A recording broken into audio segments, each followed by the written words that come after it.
Hola gente, hoy vamos a reaccionar a esta gran polémica sobre Pep Guardiola y su sorprendente actitud ante el Real Madrid. ¿De verdad tiene miedo del equipo blanco? Thierry Henry y los comentaristas ingleses quedaron impactados y aquí vamos a analizar todo con detalle. Quédate hasta el final para no perderte nada y por supuesto quiero saber tu opinión sincera en los comentarios. Vamos a verlo.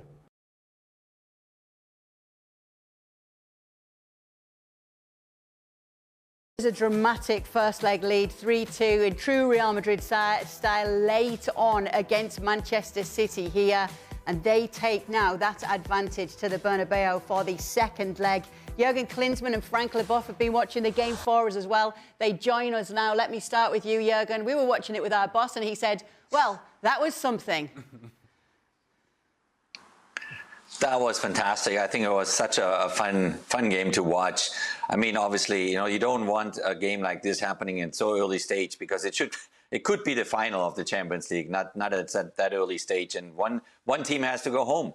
It promised a lot, and it kept all the promises that we hoped for. A lot of goals, and some drama. I thought, Real Madrid started really well. Had the better of both teams, but then Erling Haaland, scored his first goal, and then later on, obviously followed up with a penalty kick. This kid is now 24 years old and has 49 Champions League goals. This is crazy. It's absolutely crazy. But it's a matchup that obviously depends on your superstars, and they need to show up, and that's what we all hoped. The fans hoped that obviously the front four of Real Madrid, gives us some highlights, and they did. I think none of them disappointed. It took Bellingham quite a while to get into the game, but then he got really into the game in the second half. Vinicius Jr was always lively, Rodrigo was lively, and Kylian Mbappe was there as well.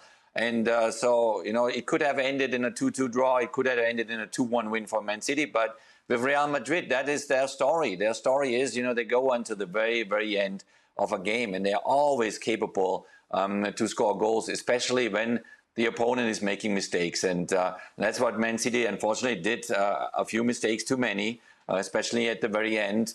You cannot afford that against Real Madrid. And so we will see a feisty second leg, obviously, next week in Madrid. It's not done yet, in my opinion. Man City still has a chance to advance, but it's going to be very, very difficult. Did you enjoy it as much as Jurgen, Frank? No, I will go the other way. Maybe Jurgen is the optimistic guy. I'm the pessimistic one, but I saw so many mistakes.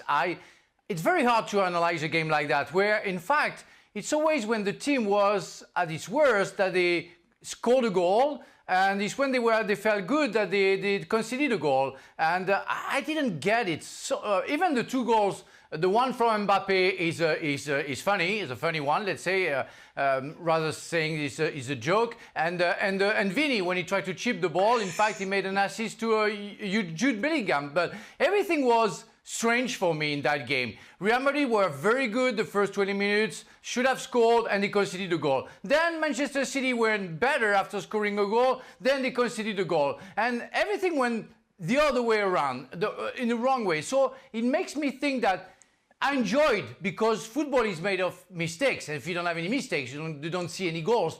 But there were so many everywhere, especially defensively from City, but also I found Real Madrid very passive when they conceded the goal, and after they didn't react. And it's why I don't know who's going to go through. I think Real Madrid have more tools than Manchester City. But really, if they keep on playing like that, comparing to a team like Liverpool, for example, they won't exist. They're going to be punished. So I don't see any of the two teams going far in that competition, even if we know that Real Madrid can do miracles in that competition. But let's talk about those mistakes, because in the 85th minute, at home, Manchester City were leading this game, and then it's their own mistakes that were punished in those final minutes of it. And it's nothing new for Manchester City, specifically this season. And so when we talk about a team that has had difficulties winning matches and closing out matches, those things build over time. And you may think it's just us sitting here talking about it. No, those guys know that this season they've had time after time after time after time after time after time opportunities to close out games, and they haven't been able to do so. And so that lack of confidence shows.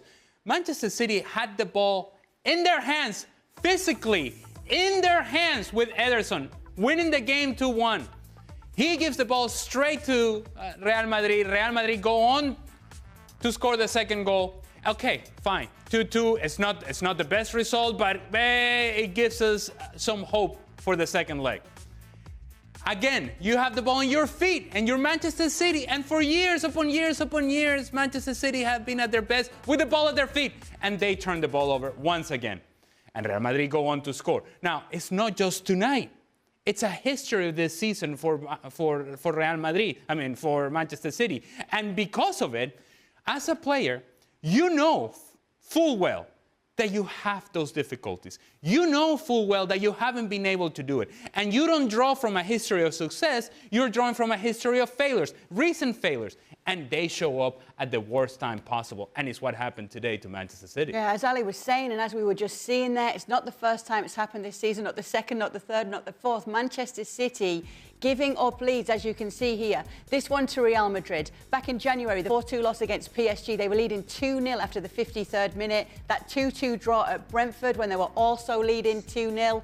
Back in December, the loss to Manchester United, conceding in the 88th and the 90th minute. And then in November, the 3-3 draw with Feyenoord, where they were leading 3-0 after the 53rd minute and then conceded 3 late goals in this game. Now, it may be normal this season, Jurgen, but this, as Ali's saying, is not normal for a team like Manchester City. No, it's not normal. And for Pep Guardiola, this is very, very difficult to swallow, because as a manager, you know, when you have a face like that and you concede last-minute goals and your games get turned around in the very last 10, 15 minutes, you know, it's a brutal experience to go through, because you literally on the sideline, you hope that your players show ownership, show leadership. You know, that's where you rely on specific players then on the field that carry that result, you know, obviously over the time, and that's missing right now. There's nobody on the field getting loud or getting nasty or making a point to say, you know, whatever happens now, we're up 2-1. We know how good Real Madrid is, obviously, you know, with their front four. But, you know, we kick the ball up in the stand, or we just get it over the time or whatever, instead of maybe just trying to score a third goal now. And you mentioned all the other games. It's very similar there. So as a manager, you know, when I kind of feel a little bit for Pep out there, you hope that specific players in that moment in time, you know, take the lead and communicate certain things and get the game over. And obviously you can see it on Ederson tonight. He was not himself. He was nervous. He was doing a couple of little mistakes here and there. You know, his deliveries up there, playing, you know, out of the back.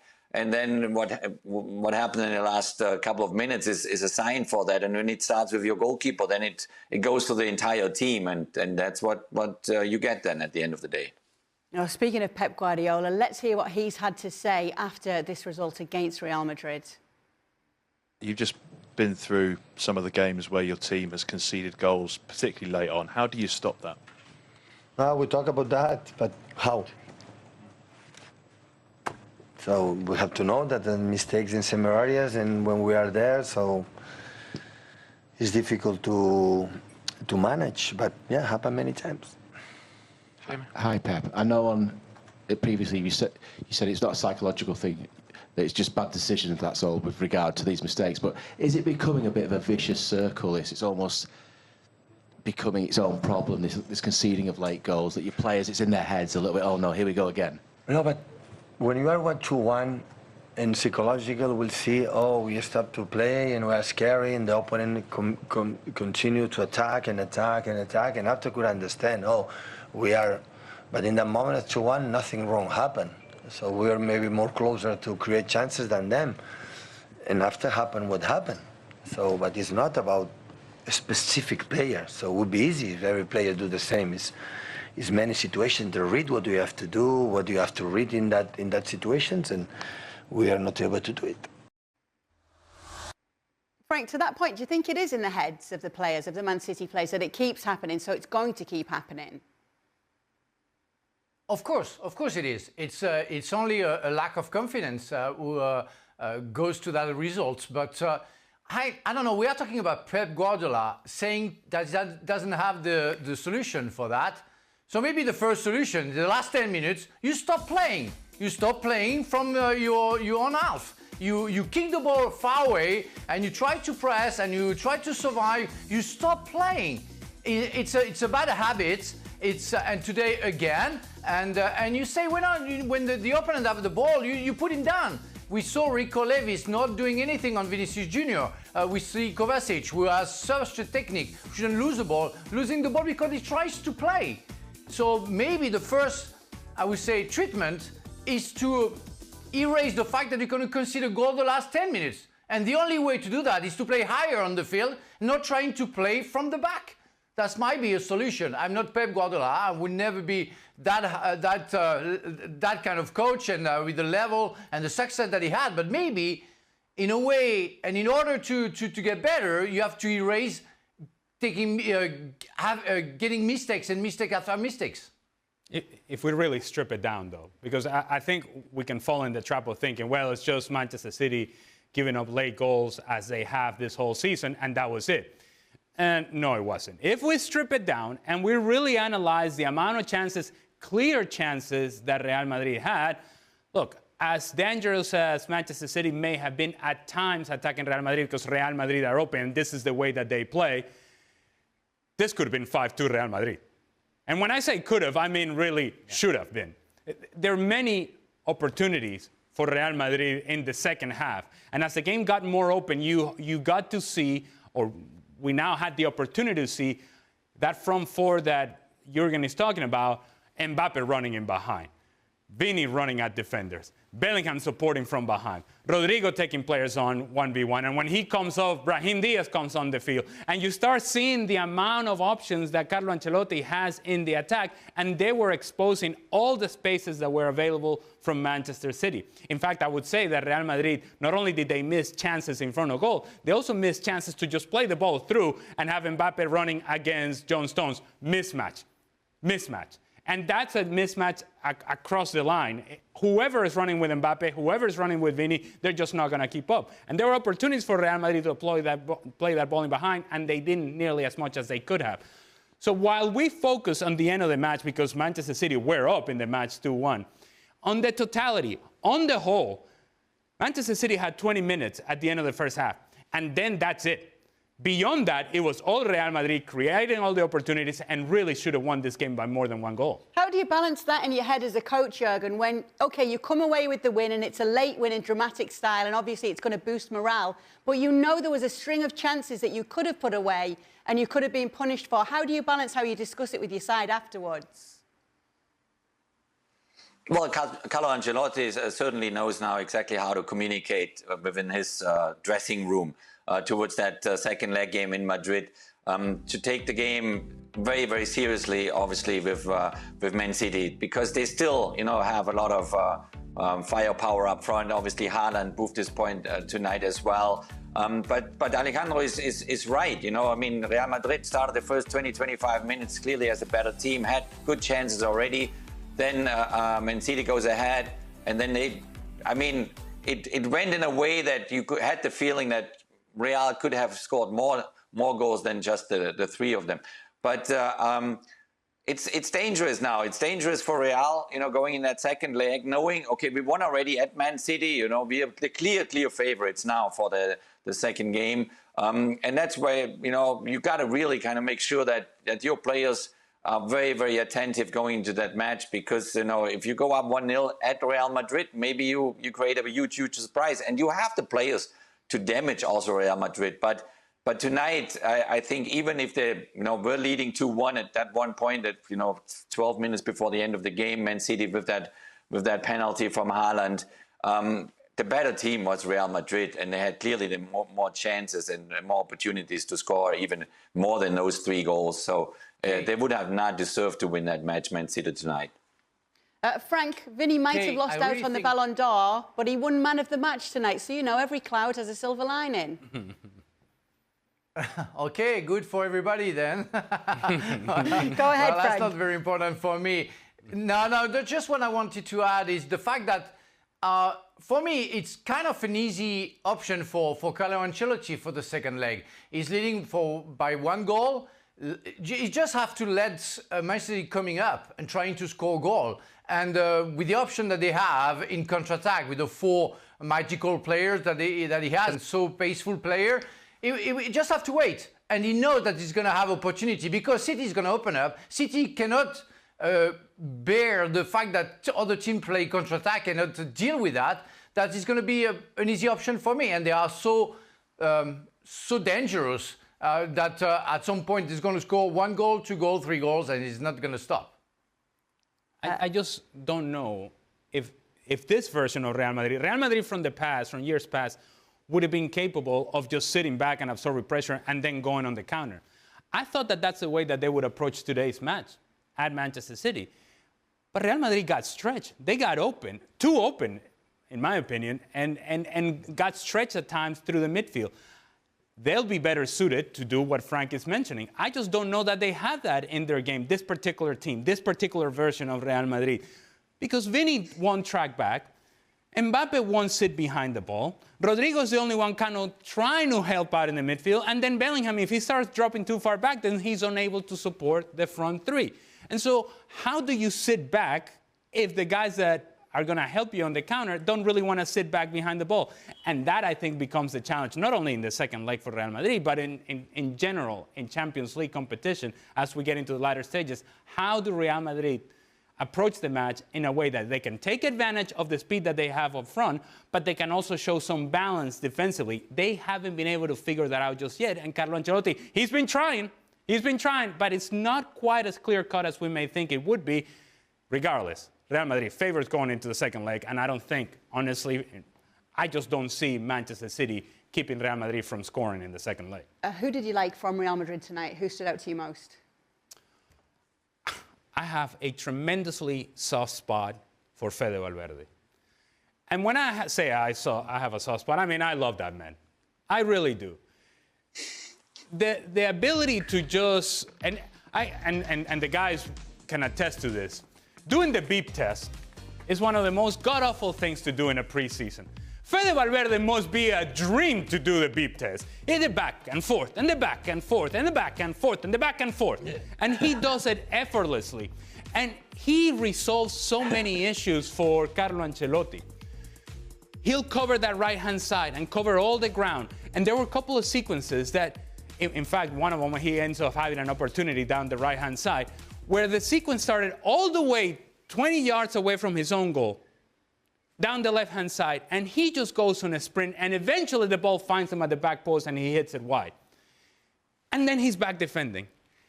In order for Real Madrid to play the way that they play, they need Fede Valverde to cover all that ground, and he's more than willing to do so. Jürgen, you're smiling through the whole of Ali's speech there about Fede Valverde. Yeah, I love it. I love it that Alejandro says that. But exactly that is the point. The point for Carlo Ancelotti for that second leg is that Valverde is not going up and down like crazy because he did that at the first goal of Haaland. He was out of position. He was up front, and then I think it was Guardiola then took basically that space and made that run that Valverde made before, just seconds before that, the other side, and ended up to lay off the goal for Haaland. So really the tricky part for Real Madrid is, as Alejandro says, is that the other 6 players beside these marvelous 4 front players, including obviously Bellingham there, that we cover them up. We do all the dirty work and we do all the defensive work because otherwise, they're going to risk in every game, which they also do in La Liga. I mean, it's not a secret. So it's not an easy task for Carlo Ancelotti to keep them all, discipline, to keep them in their shape, to keep them, do also a certain amount of pressing, which they're not doing that, the high pressing that other teams are doing, because Mbappe and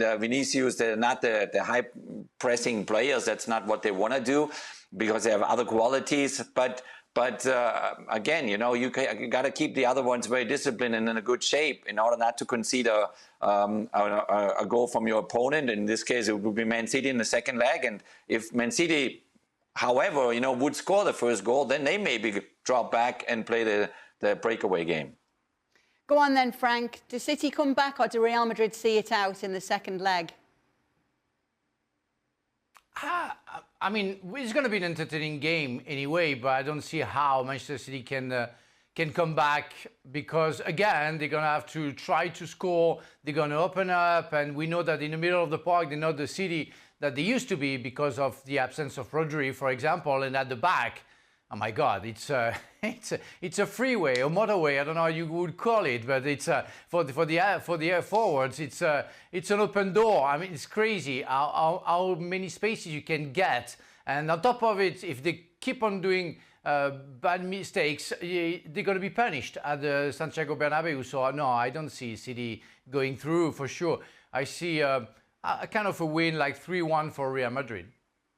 To that point, what is Real Madrid's approach in this second leg then? Well, ideally it would be what Frank just mentioned and Jurgen mentioned as well. And yes, we'll just sit right here. Let's see if you can break us down because you haven't been nearly as good with your possession and through the midfield you haven't been nearly as dominant as Manchester City has been in the past. Then I know, if I'm Real Madrid, I know that you're going to turn the ball over. And when you turn that ball over, we're going. That would be straightforward approach from Carlo Ancelotti.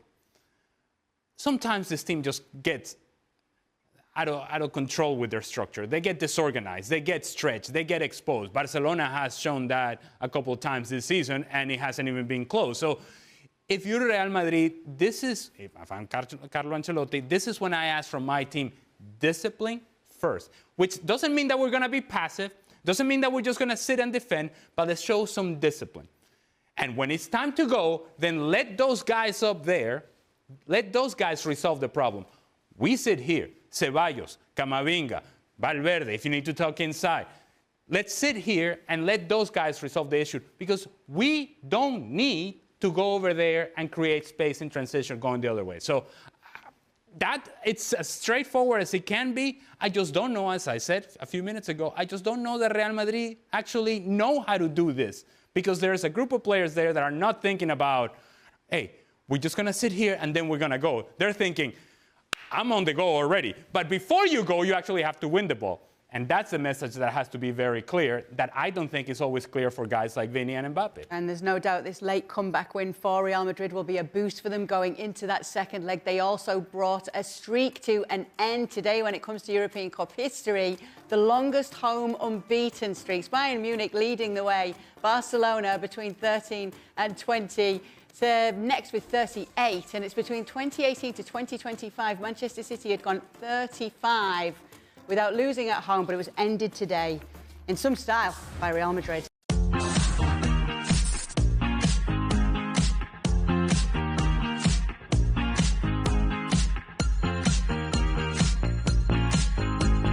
Vaya tema el que tenemos hoy.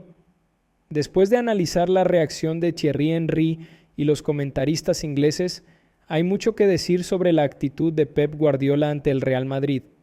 ¿Es miedo, respeto, estrategia? Sea como sea, lo que está claro es que su comportamiento ha generado un gran debate, y con razón. Para entender esta situación hay que mirar al pasado. Guardiola y el Real Madrid tienen una historia larga y llena de enfrentamientos memorables. Desde sus tiempos como entrenador del Barcelona, Pep ha sido un rival directo del Madrid, protagonizando algunos de los duelos más icónicos en la historia del fútbol. Su famoso baño táctico en el 6-2 del Barça en el Bernabéu en 2009 y el 5-0 en el Camp Nou en 2010 marcaron una era de dominio culé. Sin embargo, tras dejar el Barcelona, su relación con el Madrid cambió. Aunque su filosofía de juego siguió siendo la misma, sus equipos ya no lograron ese dominio absoluto. Con el Bayern Múnich, sufrió duras derrotas en Champions contra el Madrid, incluyendo la humillante eliminación en 2014 con un 5-0 global en semifinales.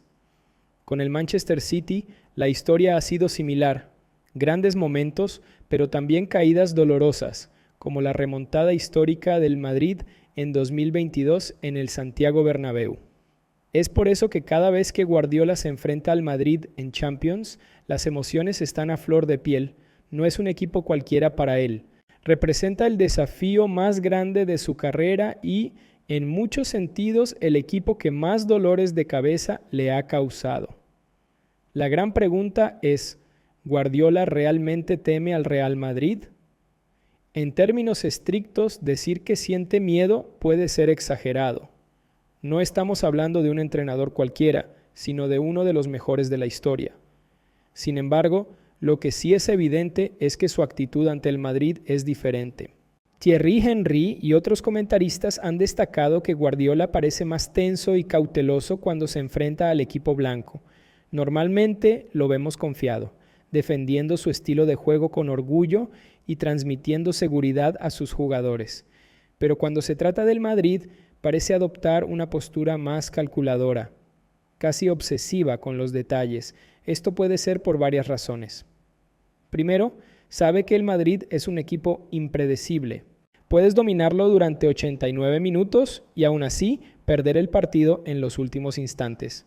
Lo vivió en 2022, cuando el City tenía un pie en la final, pero en 2 minutos Rodrigo cambió la historia.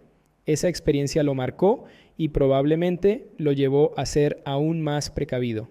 Segundo, Guardiola es un perfeccionista. Quiere controlar cada aspecto del partido y el Madrid es el equipo que menos se deja controlar.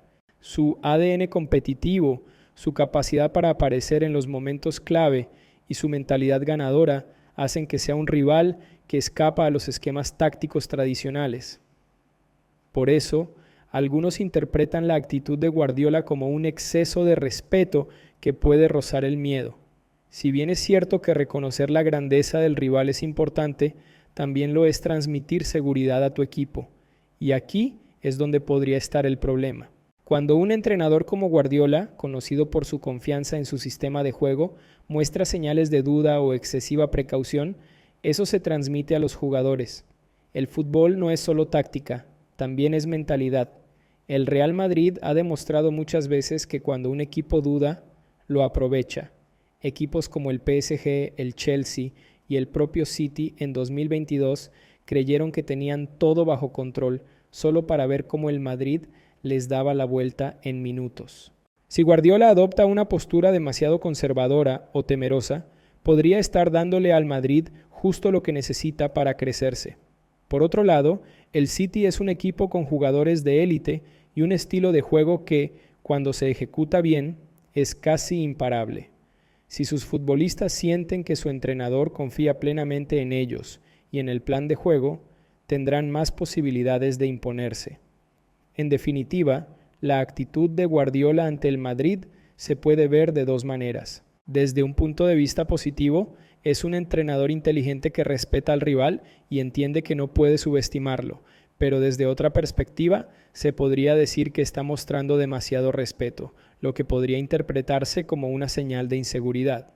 Lo que es seguro es que este debate seguirá abierto cada vez que el City y el Madrid se enfrenten.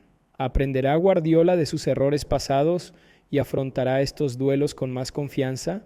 ¿O seguirá mostrándose como alguien que, en el fondo, teme la mística del Madrid en la Champions? Ahora quiero saber tu opinión. ¿Crees que Guardiola realmente le tiene miedo al Madrid o simplemente está siendo más estratégico? Déjame tu comentario y sigamos el debate. Nos vemos en el próximo video.